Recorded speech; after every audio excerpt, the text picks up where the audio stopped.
Legendary Coliseum of Roar. The shadow of history looms for any veteran or newcomer seeking to stake their claim. It's the ultimate racing spectacle. A modern-day Circus Maximus.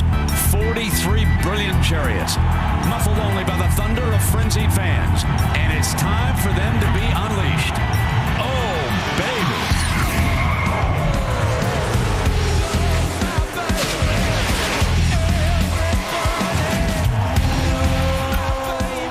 This is what it's all about. This is racing. This is Daytona. 10, 9, 6, 5, 4, 3, ignition.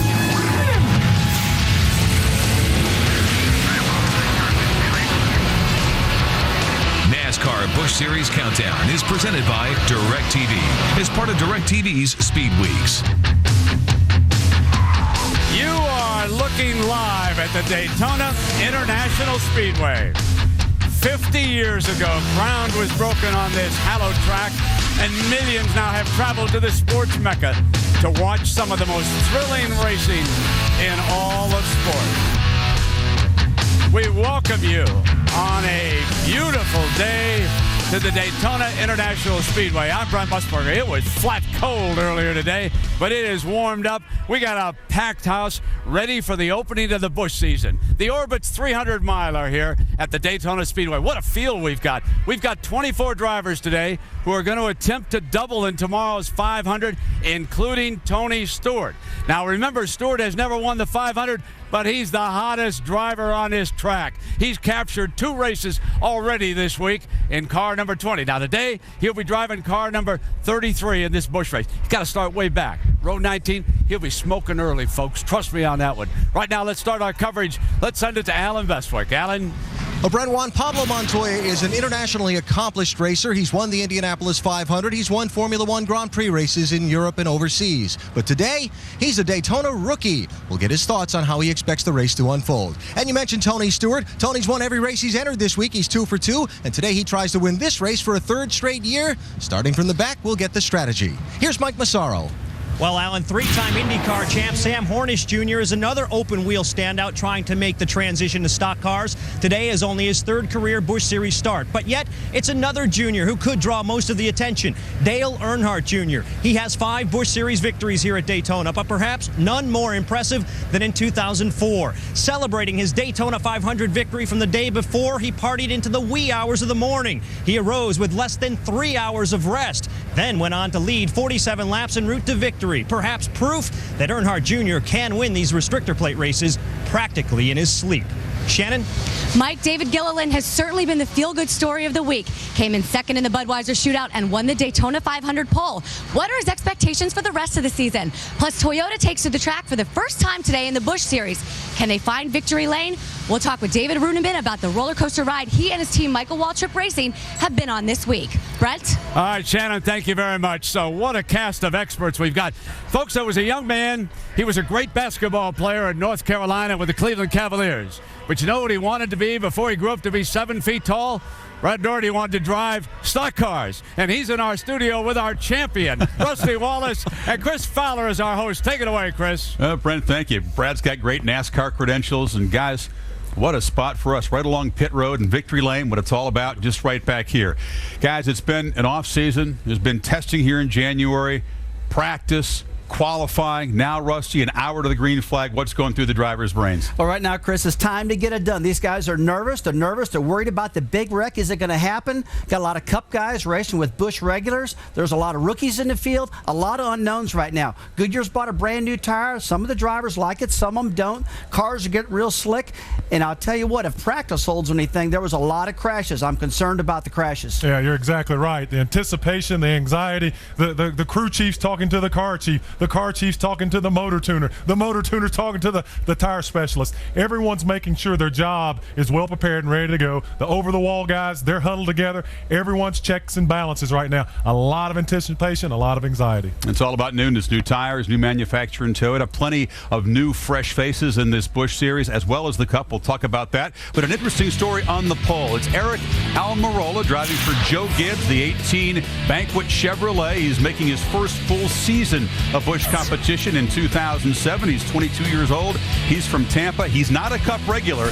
So for Eric, this is the Super Bowl, and he gets to start on the pole. And with more, let's go to Mike Massaro. And Chris, it's a Super Bowl for more than one reason. Eric Almirola grew up just over 100 miles away in Tampa. Considering this, how much emotion goes into this race for you? Oh, a ton. You know, this is really, really special for me. I just can't thank everybody enough on my crew and everybody that works on this Banquet Chevrolet. It means a lot. I grew up Tampa, you know, not very far away. I've been to many a Daytona 500s and watched from the grandstands. So to be on the other side of the fence and be leading this Busch field to the green today is going to be a special moment for sure. Certainly, restrictor plate racing takes a different kind of etiquette. Considering that, what's the strategy this afternoon? Our strategy is just to really stay out front. You know, we got a car that leads really good. We practiced really well in the draft, and it drives really good. So hopefully we can just stay out front and try and stay out of the big wreck. And I think that's the key for us, is just, you know, run all the laps and get as much experience for me as possible. And that's probably the key for a lot of people, Chris. Survival. Mike, not only a huge day for Eric, but he's also trying to make history, because in these Busch races at Daytona, no pole sitter has ever won the race. There's been 6 winners have come from that second position. 20 have come from the top 10, but since this race began back in '82, it's rarely been won outside the top 10. One time in '95, Chad Little actually won this from the 42nd position. So, you know, how important is starting position, and what do you expect once the flag drops here at Daytona today? Chris, starting position really doesn't hardly mean anything. You can win from anywhere in this racetrack. I watched guys last year start in the 35th position around there and rocket right up to the front and take the lead in like 10 laps. So the track is a really slick racetrack. Handling is very, very important. Here at Daytona today, they're going to have to be concerned about turn 2. That's the turn where the tends to get real tight. People start slapping the wall over there. Also, coming off of turn 4, you get too high, you hit the big bump that goes across the tunnel that leaves the racetrack. Cars can get in the wall there. The biggest thing these guys need to do is just hold a pretty wheel, I call it. If you're in the center lane, hold on to that thing. Don't get moving around. Don't get sideswiping these guys and cause a big wreck. That can get you in trouble. You're exactly right. We watched them all week, Rusty. We watched them practice, and boy, they were really squirrely every time they went out to practice, these Busch guys. I'm really concerned about the big one today, as they talked about. I think there's going to be multiple wrecks in this race today. Eric Almirola, he only has 9 Busch races under his belt. He has to lead this freight train off into turn 1. You have that mix of great experience and rookies in the first race of the season. They should like the cooler conditions, right? The car should grip a little bit better because it's not very warm out here. The cars are going to handle much better today because it's cool out today. They're going to run better longer. They're not going to run good all day, though. But you're right, Brad. The practices for this Busch race have been gnarly. The truck race here last night was wreck-filled, so strap in, folks. It should be a very entertaining opening Busch race. Brent, back to you. All right, Chris, and you and the gang talked about what a wonderful field that we have here today. 43 drivers, and amongst them they have 400 wins in Busch and Cup racing. And we also have 2 former Indianapolis 500 winners. That's right. Juan Pablo Montoya and Sam Hornish Jr. have conquered open wheel racing in their own way, and now they've come to Daytona to test their mettle against the greatest stock car drivers in the world. We'll hear their thoughts coming up.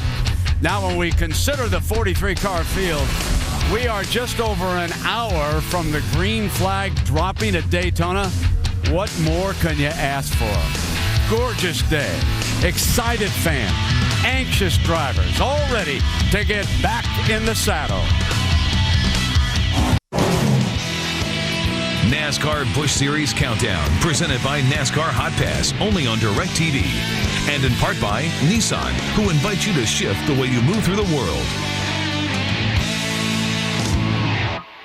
24-year-old Juan Montoya wins the 84th running of the Indianapolis 500. Down the front stretch, it's a drag race. Marco Andretti, Hornish, who's going to win? At the stripe, it's Hornish wins. It's a big X factor today. Open wheel stars getting their feet wet in NASCAR. Of course, it's been done before successfully, but still a major challenge for Juan Pablo Montoya today. He grew up a driving prodigy in Bogota, Colombia, a sparkling open wheel resume. Won the Indianapolis 500 in his first crack at it. Went on to Formula One and was very successful there. Now he trades in the glamour of Monte Carlo in Brazil for the challenge of Daytona and Bristol. He does it throughout whatever he's driving with charisma, with style. He takes nothing from no one. But as Shannon Spake reports, he arrives here at Daytona with a resume that certainly commands instant respect. Juan Montoya wins the Indianapolis 500. Juan Montoya goes by going into the first turn, a perfect pass. And Juan Pablo Montoya takes the checkered flag. You don't have the resume that he has. You don't have the things that he's done in his career, and look at him, he's just another rookie. Here comes Montoya to his second straight win. F1 driver, Indy 500 winner, kart champion. I mean, he's done everything. So to have him in NASCAR in the Mexico Cup Series is really cool. First thing that comes to mind is just a phenomenal racer. I mean, he's been able to do everything and everything he's ever driven. He's relatively been all open wheel stuff, but he's always done something. He's always been successful. Juan Pablo Montoya left Formula One last summer and underwent a rigorous testing schedule, including runs in ARCA and Busch races, followed by his first Nextel Cup run, where he got a hard welcome to his new series. Oh, hard crash. Juan Montoya. The first year is probably going to be a lot of ups and downs, and there's going to be a high at the beginning or the end, and there's going to be a lot in between. So it's going to be interesting to see how he progresses. But he's got great car control, and he's a hard racer, and I think that's going to be the biggest thing. I think adapting to the length of the race, adapting to the amount of competition, restarts.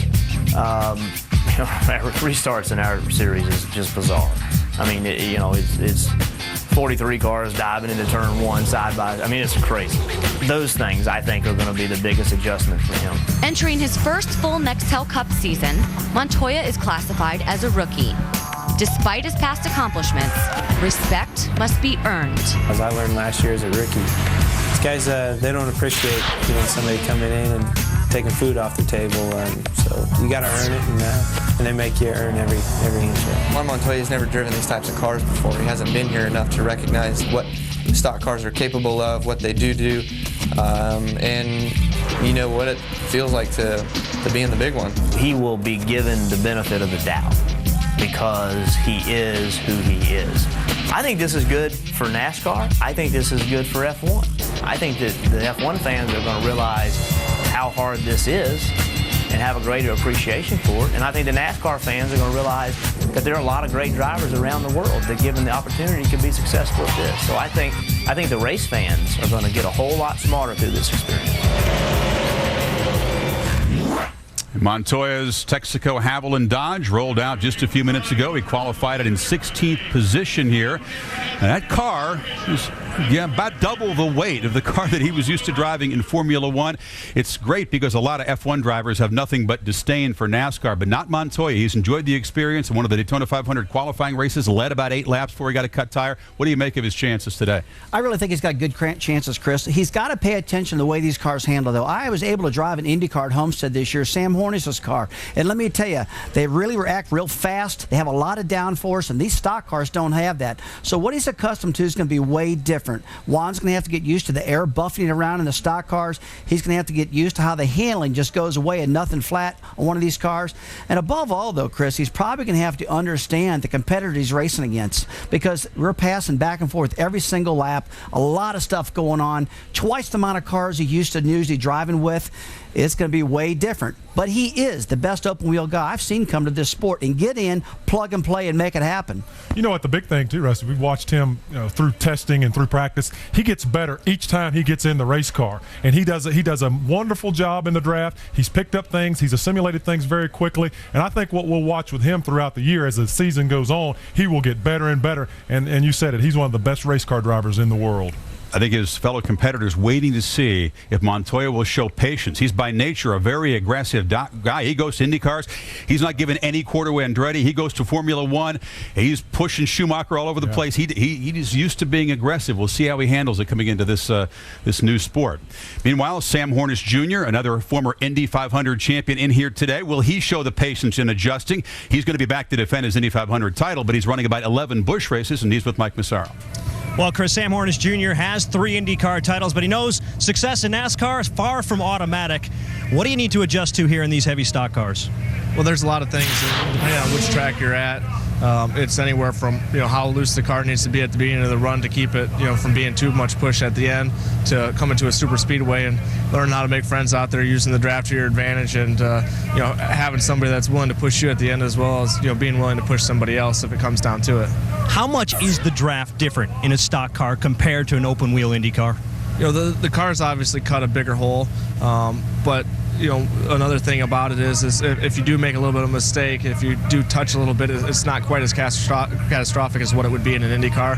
But still, with 43 cars running together like they are going to be out there today, you don't want to make any mistakes, and that's part of getting people to trust you, is being able to go out there and have them feel like when they're behind you that you're going to be doing the right things out there. Well, good luck, Chris. There's certainly a code when it comes to rookies at restrictor plates tracks. You need to earn the respect to get a dancing partner, but this kid has a lot of credentials. He should get automatic respect. Chris? No doubt about that, Mike. Rusty says that Roger Penske has very simple instructions for Sam Hornish Jr. Be careful. Be careful. He's been very aggressive. You can see IndyCar Series record, 18 wins, the big win at Indy. And again, he's not leaving that discipline, just giving it a try here in the Busch. And how's he going to do, Rusty? I think he's going to do real well if he stays patient, waits for that race to come to him. Don't get too aggressive early. Get that car stuck in a position that you can handle. He's got a lot to learn. Just like Montoya, they're 2 great open-wheel drivers. I expect big things if he can stay patient. That's the big deal. Brad, it's a very interesting crop of rookies here, both in the Busch and the Cup. Some say with the addition of Sam Hornish Jr. and Montoya, it might be the most intriguing group of rookies ever, because you got a lot of young up-and-coming talent in the Busch Series as well. Yeah, these guys bring tremendous credentials, obviously, to the rookie class, but there are some great rookies. And the guy I'm really watching this year is Stephen Light. I think he will do an outstanding job. He comes from the ASA circuit, has had tremendous credentials there. He's a young guy, and he is a good racer. He's in the Robert Yates racing machine, and I think as the season goes on, he gets more and more experience. He will be a winner by the end of this season. You don't see Steve Wallace there in the rookie. Is your son, are you nervous, excited? Is he nervous, excited? His first race here at Daytona? No, he's ready to go. He's definitely the youngest guy in the field at 19 years old. So I do, as a father, I've got a lot of concern about him, and I hope he stays cool, hope he stays collected, and just runs the whole entire 300-mile race, because that's what these rookies have got to do to get it done. Now, a big story here is David Gilliland. He's kind of a late bloomer. He's 30 years old, comes from Riverside, California. He'll start on the pole tomorrow in the Daytona 500, but he's also in the Busch race, and he's with Shannon. Well, Chris, this is the first full-time season for David Gilliland, and he's certainly gotten off to a great start. Second place finish in the Budweiser Shootout and the pole at the Daytona 500. What do you have for the rest of the season? Yeah, we're real excited. We're proud of our M&M's Ford Fusion, all the guys at Robert Yates Racing. They've worked so hard over the winter, and to come out of the box strong like this with both teams, Ricky Rudd and the Snickers car too. We're real excited, and we're just trying to build some confidence and some momentum. Build some momentum, and I feel like that's what we're doing right now. And just hopefully we can continue this on throughout the season. How has winning that pole in the Daytona 500 changed your life? It's been crazy, definitely I got a little more popular, I guess you could say, but I've got to meet a lot more new fans, and it's been really exciting. It's been really, really neat, and it's an exciting time. The Daytona 500 is a big deal, and to be starting on the pole, I'm just glad it's getting closer. It seemed like it's been a year since I got the pole. All right, he is going for his first win of the 2007 season today in the Busch Series. He's starting back in the 35th position. It's a great story. Gilliland had never been to Daytona until January testing. Comes to the tunnel for the first time. The Tesla car ends up on the pole for his very first Daytona 500. But as Shannon said, some work to do in that Ford today, starting back in the 35th position. Rusty, you got someplace to go. You're going to join Dr. Jerry Punch and Andy Petrie up in the broadcast booth. It's time for you to step out. Boris said he'll be driving tomorrow. We'll step in. You'll keep the driver points because he gets to come in here. Thanks a lot. You guys do good. I'm heading to the booth. All right.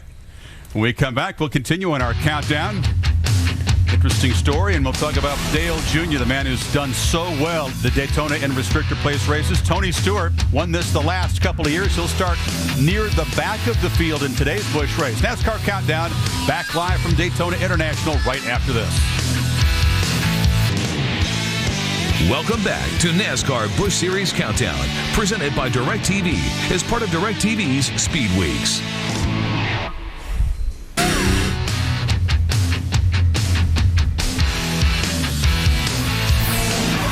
We are back live at the Daytona Speedway, and you know, sadness engulfed the NASCAR family over the last month, and our 43 cars racing today will carry the memories of BP, Benny Parsons, and BH Bobby Hamilton, both of whom passed away. You know, Benny Parsons won the 1975 Daytona 500. And folks, I've never experienced a man as popular with the fans as Benny Parsons was. That love affair is unbelievable. And now Bobby Hamilton Jr. will attempt to carry on the name of his father, who spent nearly 20 years on the NASCAR circuit. Won a few races, and then he got Bobby Jr. involved. And Shannon Spake has the story of the man whose unique style motivated more drivers than just his son.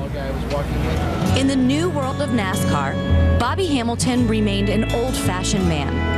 As a driver or a team owner, it wasn't uncommon to see him fix the car, race it, and say whatever was on his mind. You got a young kid with a lot of talent trying to fill Dale Earnhardt's shoes and thinks he is Dale Earnhardt, and he wouldn't make a scab on Dale Earnhardt's butt right now. He just needs a little more time. It was a style that made him a racer, champion, and a loved figure in the sport. Ironically, Hamilton's career had a Hollywood beginning, as his first NASCAR Cup start came in 1989 when he drove a camera car for the movie Days of Thunder during a race at Phoenix.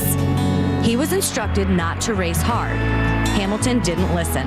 He put the car in the lead for 5 laps. By 1991, he joined the NASCAR Cup circuit, earning Rookie of the Year honors. His first win came in 1996, driving for Richard Petty's team. Hamilton ended 12 years of the King's frustration. Bobby Hamilton wins and sends Petty Enterprises to victory lane. Hamilton takes the Duraloop 500 at Phoenix. Since then, Hamilton had 3 more Cup Series wins. The last came during a charge to the front at Talladega in 2001. He also started his own team and shepherded his son Bobby Jr. into the sport. Hamilton's best success came in the NASCAR Craftsman Truck Series, where he recorded 10 career victories.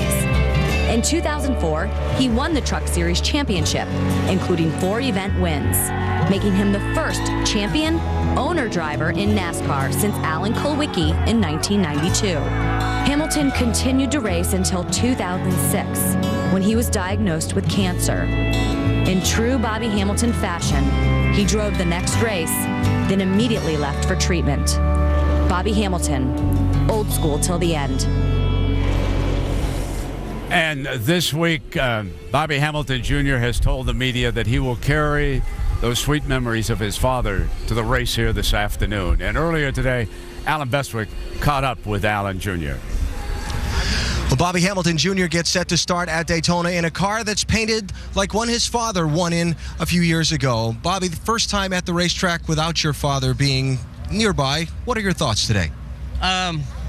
It's emotional because a lot of questions you have, you can just pick up the phone and dial a number and, you know, nobody's going to answer. So, but, you know, the way they painted the car was really, I had no idea about it. John Lewicki at McDonald's, Team Renzi, and Timberland Pro and Smithfield, they all got together and done this. They faxed me what the car was going to look like, and I was like, what is this, you know? And they said, your car for Daytona. And there's a big surprise for my end. It was everything to do to hold it back. And the very first time I walked in the garage, and I just seen it when I turned the corner, and it was hard. And but, you know, I mean, it was such good memories that day. So it was trying to get the stuff out of your mind, but at the same time, the good memories that you remember. And it's a special. And those fans will see it, and the ones who know will know. And that's what matters. I'm just tickled to be a part of it. And it's cool they surprised me with that. I never would have thought that. A quick thought on starting the race from the 30s. What do you do in the early laps? Man, the way the cars are bouncing around, the way the tires are, and the way that the cars are just driving, we have a really good car. We have a top 10 to top 12 car the whole time in practice, and I'm just afraid of the big one because, you know, the way they're moving around. So hopefully if we can survive that, be there at the end and get us a win. Good luck today. Brent, that's Bobby Hamilton Jr. Alan, thank you very much. And as we continue here at Daytona, the countdown to green continues for the Orbitz 300. And coming up, you're going to meet a woman who owns Busch cars in this field. She's also a racing wife, Delana Harvick. And she moves seamlessly among owners and drivers. We'll be watching several cars today. And you're also going to hear from this man, Juan Pablo Montoya. He is one of the most sought-after autographs as he makes the move from F1 to NASCAR. I am Clint Boyer. I have a go-kart track in our backyard, and we run, races about either Tuesday or Wednesday night. I borrowed Harvick's Bobcat one day. About 2 months later, I brought it back with a racetrack in my backyard. Started out with about 4 or 5 carts, and now it's up to about 22 carts. Guys from the shop come out. It's usually in a big fight or argument or something. Somebody's cheating somebody out of something. Everybody's a racer, They're in the sport for a reason. It kind of brings you back to, why you started racing. These aren't go-karts today, and this isn't a dirt track. It's Daytona International Super Speedway as we continue the countdown to the season-opening Busch race. We've talked about the stardom globally of Juan Pablo Montoya. He is a very sought-after autograph, and he's been very gracious going to and from the garage. Fans want to take pictures with him, get his autograph, and he has complied very enthusiastically, the same way he's embraced NASCAR. And he is with Alan Bestwick. Well, Brent, Juan Pablo Montoya getting set to go today here in Daytona. You're a rookie at this. All the other types of racing you've done, you've never been in a pack drafting like you will today. What's it been like for you? Can you describe it? It's been good. It's hard, but the Texaco Havoline Dutch has been a really good car for me. The Cup car is really fast. Busch car, we made it on time. It's hard because, the Cup car, you got to guarantee a star from last year owner points, where the Busch car, we need to make it on time every weekend. So it's going to be a lot harder because we got to compromise the car a little bit on performance against the race. So, we're looking forward to the first pit stop, to be honest. After that first pit stop, provided you get adjustments to your liking, do you have enough experience in the draft to win today? But the problem is the Cup car and the Busch car drafts very differently. We've done a lot of drafting in the Cup, and I'm very comfortable now around the guys in the Cup car. In the Busch car, because you got that spoiler on the roof, you get a lot more draft. You run into the guys a lot faster. So you gotta be smart and just take your time. It's a long race. Good luck today. Juan Pablo Montoya, Daytona rookie. Brent, that sounds funny, doesn't it? Well, he's preaching patience. Let's see how that unfolds when the green flag drops. You see the amazing resume. 7 Formula One wins. Again, he went right in there and challenged Michael Schumacher, the king of that discipline, dominated the Champ Car Series a year before winning the Indianapolis 500. Again, in his one and only crack at that so far. He would be well to try to emulate the success in this discipline of Dale Earnhardt Jr., who's won 20 Busch Series races, 5 of them in Daytona, including 3 of them in the spring. Earnhardt Jr. always a factor at restrictor plate races, perhaps even a little bit extra hungry this year with the political mess that's going to unfold and the control of DEI. With more on Dale Jr. this weekend, let's go back to Mike Massaro. Well, Chris, as you alluded to, Dale Earnhardt Jr. has treated Daytona sometimes like his own personal playground. Your teammate, Martin Truex Jr., said the other day this is the best race car he's ever had. How good is yours? It's about the same people, so it's probably just as good. The DEI really has a great program in the Busch Series. It makes it a lot of fun to be a part of, and we're glad you guys are a part of it now, so we can bring the series itself up to another level. So we're really excited about everything happening today, and hopefully the race goes off and it's exciting and a safe one. One thing we're excited about is trying to watch you fight from the 20th starting position. What's that like for you, and how are you going to get to the front? Well, I wouldn't be surprised if I see a lot of 3 wide at the start of the race. And if that's in the 2nd, 3rd, 4th, and 5th rows, I'll probably drop back a little bit to the rear and let them guys sort it out. It's really no point. It's 120 laps, and you got to be there at the end to win. So I've fell back to the rear and rode around. It's kind of fun going back there and riding around with them guys and passing a little bit and having some fun in safer circumstances. So, but if everybody stays too wide and gets a little single file there toward the front, we'll try to work our way up through there. We can get to the front whenever really we want to, but when they're 3 wide, you can't go anywhere. There's really no point just staying packed up behind them because if they get in a crash, you ain't got nowhere to go. Well, good luck, Chris. There might be a little additional motivation for Dale Earnhardt Jr. today. A year ago in this particular race, he was dominant, but got shuffled out late. All right, Mike, thank you. We're delighted to welcome in our part-time analyst, full-time Cup driver, Boris Said. He's a legend in various different disciplines. He's a cult figure with the Said heads that are all over the infield. And Boris, let's go back to Dale Jr. Someone who works on his car yesterday told me that as if he's not hungry enough already, he's extra hungry this year because he wants to prove to anyone that doesn't get the point, perhaps his stepmother, that he is DEI and DEI is him with this contract squabble. Is that more imposing to have Dale Jr. hungrier than ever out there? I don't think it's so much the contract squabble or everything that's been written about in the papers. I think he's ready to win a championship. And, it's a second year back with Tony Jr. and things went really well last year. And I think he just wants to build on what happened last year and go out and get that championship this year. And, if you listen to what he just said in the Busch Series, I guarantee you he's full of it because in 20 laps he'll be at the front of that pack. A driver full of it in the pre-race spin. I'm shocked. You talk about success during Speed Weeks, Brad. I mean, some guys are just great in the draft. Some guys are just great at this track, and he's certainly one of them. His dad was one of them as well. 32 wins in Speed Weeks. That's all races combined. Busch Cup shootout. Yeah, and his Busch program is outstanding. Over DEI, they have a great cohesiveness in the Busch program over there, and he does a great job racing this series. A past champion, obviously. So it'll be interesting to watch him today. And every time he sits in a Busch car, he is one of the top 2 guys to beat in the field, and he's definitely the man to beat today. He's the man to beat. He's the man to beat. Despite the starting position. So as soon as the flag drops, go. Well, yeah, that's his style. But, you got to remember there's 24 Cup drivers in this field today. So, and a lot of them are starting deep in the field like Tony Stewart, Kevin Harvick. So the beginning of this race is going to be it's going to be pretty exciting for everybody. I mentioned Harvick. He's a guy that won the Busch Series a year ago. He's not driving a full schedule this year, Busch races, but, of course, he's got some ownership duties. And Shannon is back with more on Mr. Harvick. And there's some guys out here glad he's not driving a full season. That's right. And you also have to talk about Delana Harvick when you talk about Kevin Harvick.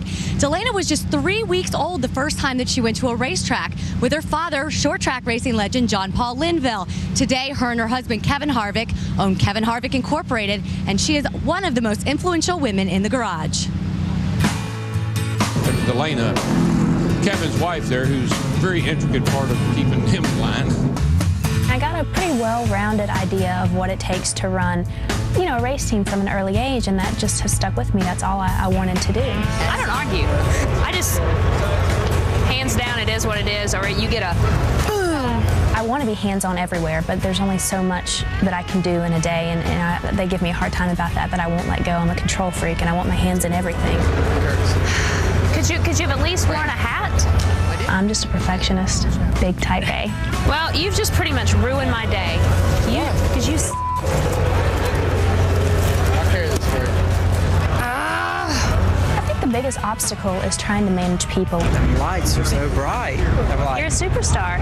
You can go out and buy the nicest, cars and equipment and uniforms, and you can look the part, but it's really the people that make this process work.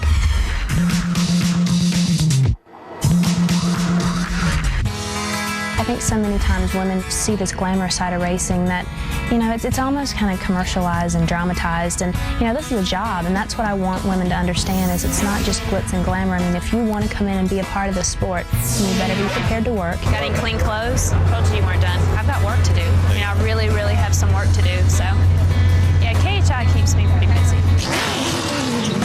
I know that they built that car from scratch and that they've practiced their pit stops. And, sometimes they don't do great. Sometimes they have bad pit stops. But, I go back that next week and I watch them practice and I watch everything that they do at the shop. And that just makes me proud when it all comes together. Thanks, Chris. Kevin Harvick will race in 12 races for KHI this season. Kevin, describe your wife's ownership style. Well, she's very involved in what we do, and on a day-to-day basis, she's probably there more than I am. So anything that's going on, she's kind of the eyes and ears of the operation, and we kind of point directions on the competition side. So it's a lot of fun for us to be involved with, and we enjoy what we do. All right, when you were in that car, is Delana your wife or is she your car owner? Well, she turns into the car owner, so she scolded me the other day during practice. So it's going to be a lot of fun, and we're looking forward to today and just getting one of these 5 cars in victory lane at the end. Kevin, how did your domination of the Busch Series last season influence your decision not to run a full schedule this year? She did that. She definitely did that. She told me if I didn't take the 3 Cup off weekends that I was in trouble. So I held up to my word, and that's what we're going to do this year is take those 3 off weekends. And I think I've already added about 10 more races than I was supposed to have, so I'm already in hot water. Delana Harvick is telling Kevin Harvick he needs to take some time off, and he is starting 31st in the Busch Series race today. Oh, he better listen. Amazingly consistent here at Daytona. He's had 9 starts, all of them finishing in the top 10, 8 out of the 9 in the top 5, but victory has eluded him in the Busch races, 18 straight top 10s for Kevin Harvick. So he's been remarkably consistent. Boris, let me ask you, would you want your wife as a team owner? That's a tricky relationship. That's a tricky relationship, and she seems pretty demanding. My wife's not involved, but I have Frankie Stoddard, and he acts like my wife in racing. And he's, I think he's more demanding than Delana. You saw your but son perfectionists, they both are. You saw your son Boris Jr. too. I mean, he may be involved someday too. Huh? I think so. He loves playing with the air hose.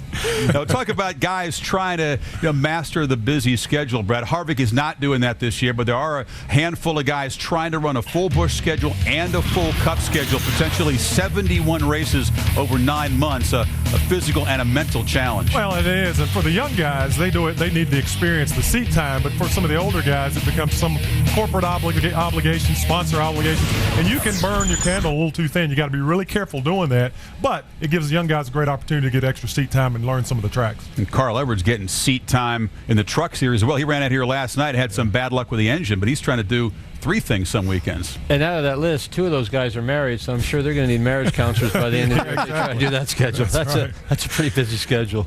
Okay. Well, Boris, you're here to counsel anybody. You're a little more experienced than some of these guys. Well, that's what my wife does, so. All right, part of the...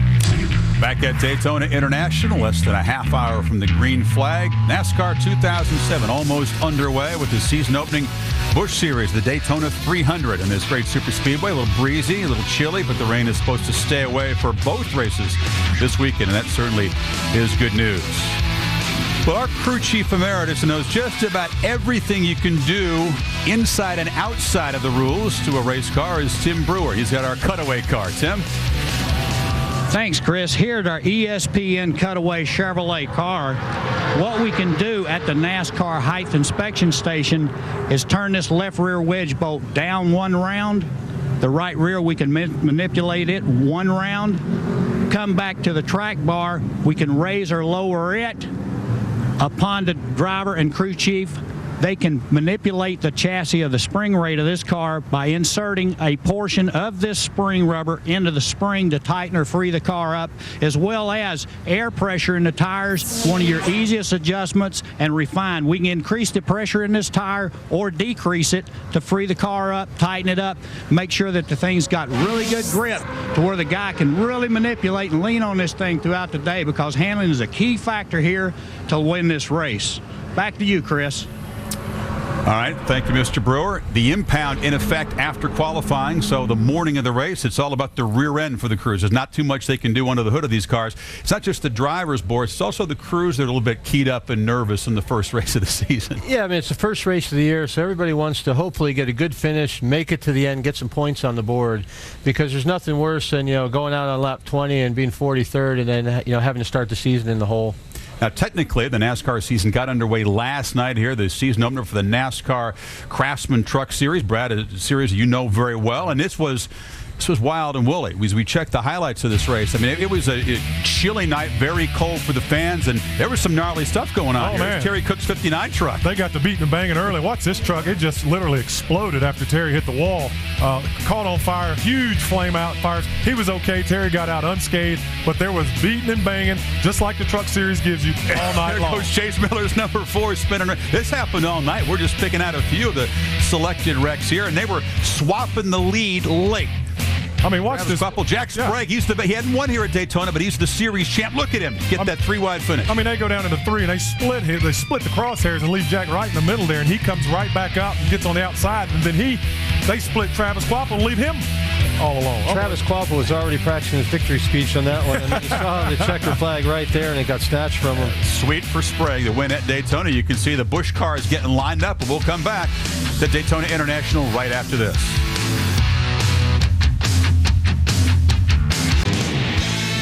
You're watching NASCAR Busch Series Countdown, presented by DirecTV, as part of DirecTV's Speed Weeks.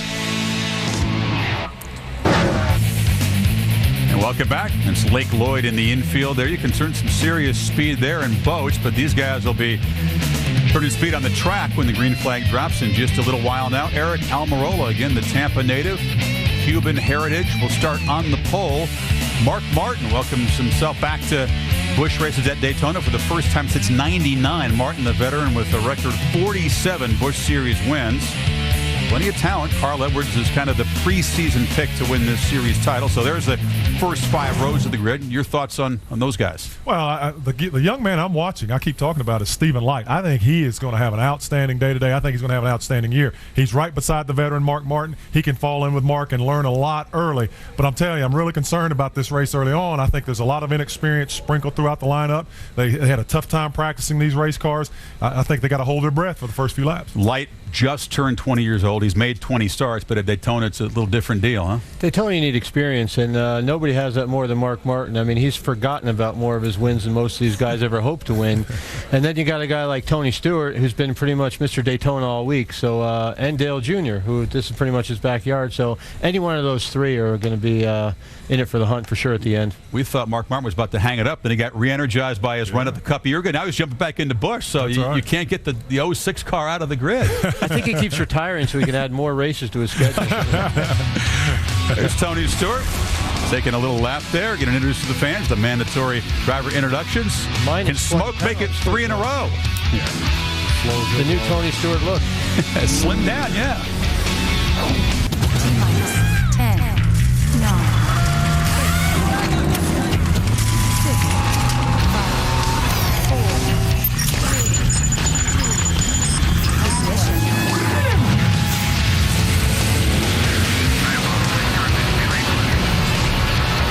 NASCAR Busch Series Countdown is presented by DirecTV as part of DirecTV's Speed Weeks.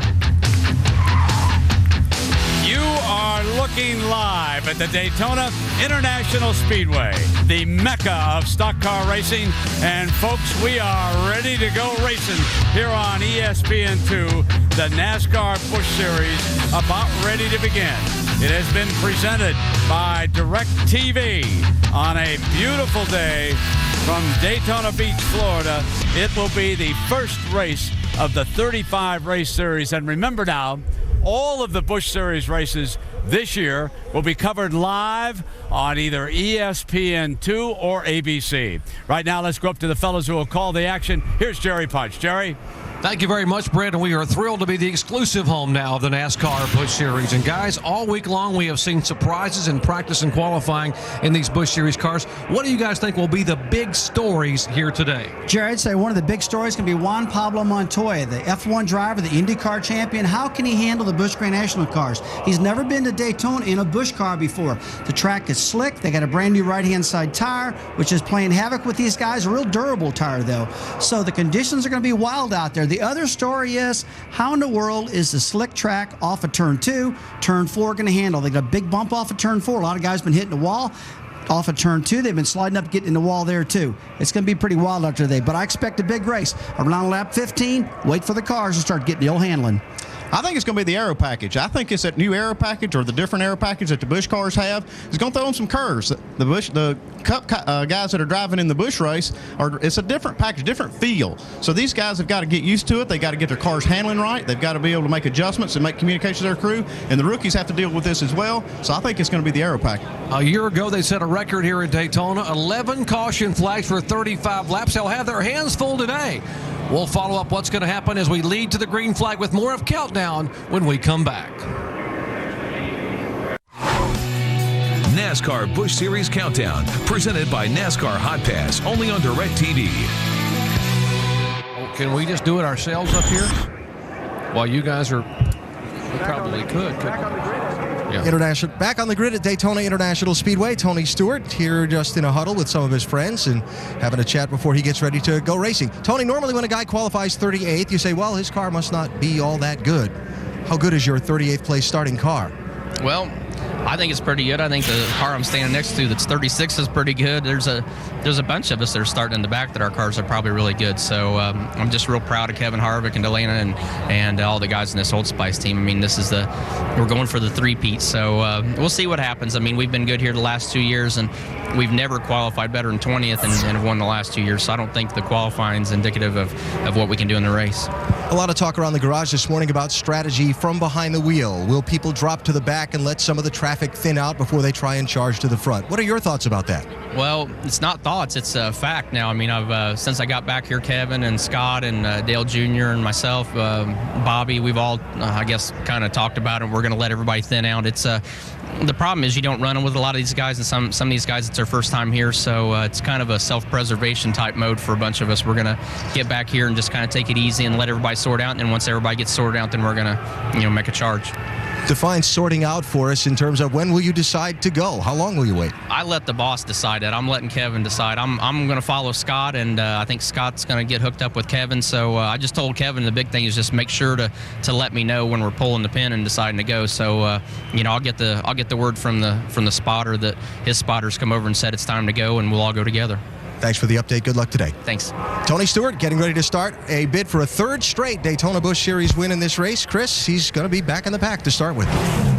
He may not sit there for long, though, Alan, as you guys pointed out. It doesn't matter whether it's 38th or whatever. When it's a race at Daytona, Tony Stewart is a factor. He won the Bud Shootout here, the exhibition preseason race. He won his dual qualifier for the Daytona 500, and he's going to begin charging. Of course, he's won this race the last couple of years.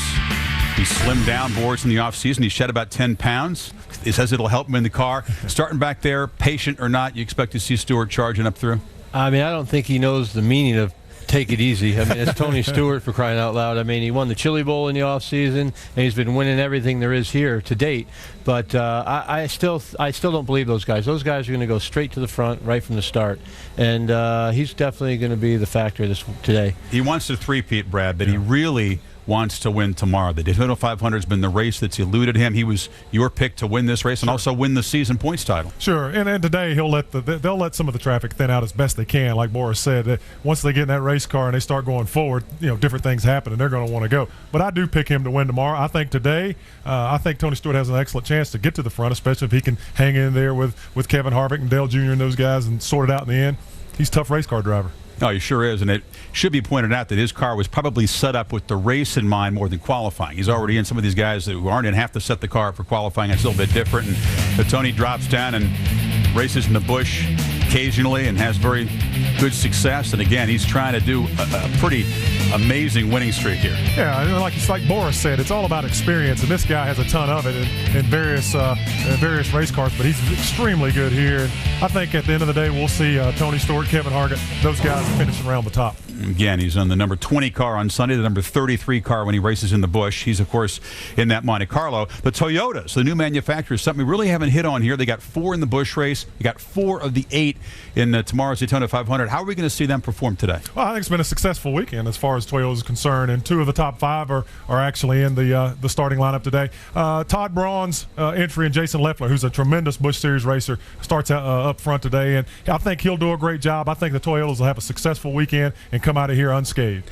It turned some heads in qualifying, Boris. 2 of the 5 fastest qualifying laps turned in Toyotas. Yeah, and Jason Leffler, I mean, he's one of the only non-Cup regulars that last year was able to keep up with these guys and keep them honest. So he's definitely one of the regulars to watch today. David Rudiman, an interesting story as well. Starts 21st. Dave Blaney and John Andretti. Again, we'll keep an eye on those Toyotas, as the fans will be. Of course, there's been perhaps some mixed feelings about Toyota's entry into NASCAR. Should be pointed out those Camrys are made, by the way, in Kentucky, in Georgetown, Kentucky. Not made overseas, just a foreign manufacturer, right? Absolutely. They're made here in the good old US of A. But, yeah, Dave Blaney and Jason Leffler, they're teammates, and I'm sure they'll work together pretty well today and have an opportunity to run up front. And Jason Leffler, like Boris said, he's a good shoe. He's been around this series a long time, and he's always fast in whatever he sits in. I want to ask you guys how you expect this race to unfold, because you've had all the offseason, all the testing, all the practice, the qualifying, all the hot air, all the controversy all week long, but that's kind of out the window once the green flag drops in a very short time. Tell me what you expect to see once that green flag does drop today. 10 cautions at least. Yeah, I mean, really. It's going to be wild out there, and these guys are going to be, it's going to be like an old chariot race. I mean, they say they're going to take it easy, but once you get out there and you're drafting, I mean, you go nuts. I mean, it's a blast. It's so much fun it should be illegal. But and the problem with that is you make one little mistake and you get the big one. So hopefully it won't happen, but historically it's not the way it is here.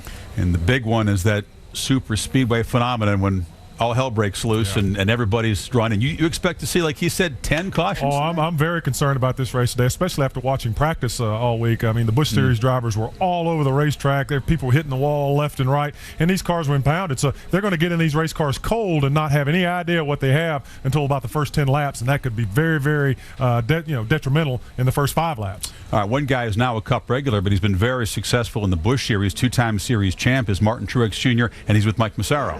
Well, Chris, what Brad Daugherty just described is true. Well, it could be pretty dicey for this guy. Brad Daugherty just said he expects there to be about maybe 10 cautions today. What do you think? Well, I hope they're all behind us.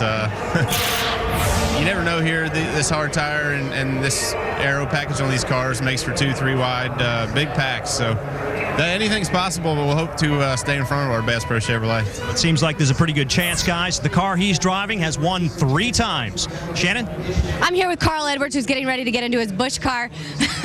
And he's hitting me. Carl, many people have already started to etch your name in the championship trophy for this Busch Series this year. Is that a little motivation, or is it some added pressure? Oh, definitely motivation. I mean, our team is great. Scott's came on board this year, and we're going to have a lot of fun, that's for sure. But we're here to win a championship, and we've come close, And I'm only hitting you because you're holding on to my leg the whole time around the racetrack. I was holding on to his leg because we were doing the driver intro victory, or lap, I'm sorry, and I almost fell out of the car. Yeah, and when it's time to do an interview, she hits you in the back to turn you around. So, no, we're going to have a good time today. I had a blast in the truck, and, man, it means so much to start off the season with a good day here. I don't think I've finished a Busch race in February yet at Daytona, so we'll see. All right, Carl. Well, you've had a busy week. You've run in the Truck Series today, the 500. You went to Grammy parties, and you also went to a dinner dance, an elementary school dinner dance. Tell me about that. Yeah, with Melanie Tucker. She's 12 years old, and I was her date the night before we went to the Grammys party. So we flew up to North Carolina, learned the Macarena. Now I know that really well, and the chicken, duck, shake your rear end dance. I learned that one. That was good. And we had a good time. Had punch, cookies, whole deal. And it was funny because then the next night, we're at these Grammy parties with, I'm like talking to Robert Randolph and Kid Rock and all these people, and it was just crazy, the difference between the 2 nights. But I definitely had fun. All right, well, we'll let you drive the race before we ask you to demonstrate those dance moves for us. Carl Edwards is starting 6th in the Busch race today.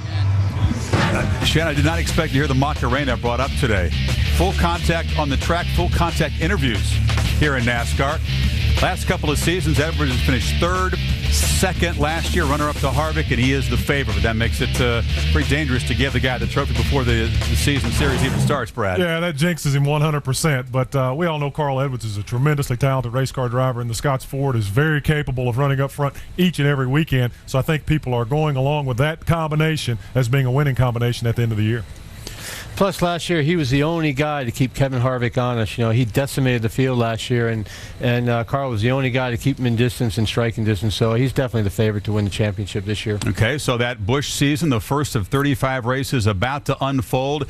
The stands filling up. It's a beautiful but chilly day. Great excitement as the 2007 NASCAR season is set to get underway.